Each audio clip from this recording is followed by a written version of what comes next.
Hello there, you beautiful people. We now know a lot of stuff in Python.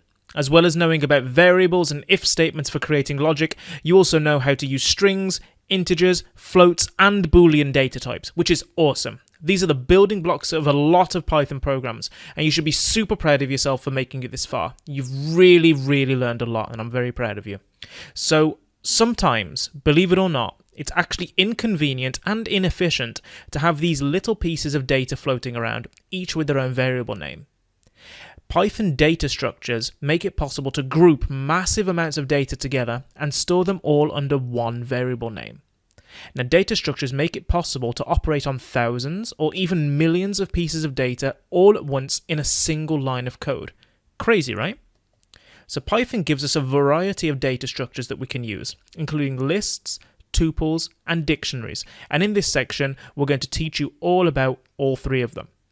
We're going to cover what they are, how to make them, and some cool stuff that you can do with them. You're going to be building two projects in this section, which is quite cool, right? So first of all, you're going to build Travis, the ridiculous security system. Travis will have a list of known users in his security database, and he will be able to detect an intruder. However, Travis is ever so polite, so whenever he finds an intruder, he's just going to ask them if they want to be added to the list.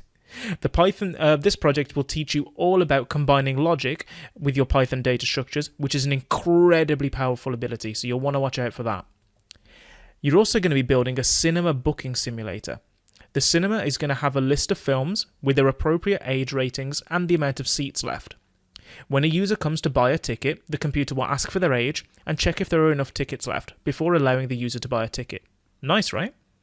So by the end of this section of the course, you're going to know about Python's data structures, how to make them, how to use them, and in what circumstances each type of data structure works best. So in the next lecture, we're going to jump in and discover the first and most common type of Python data structure, which are lists. So I'll see you in the next video.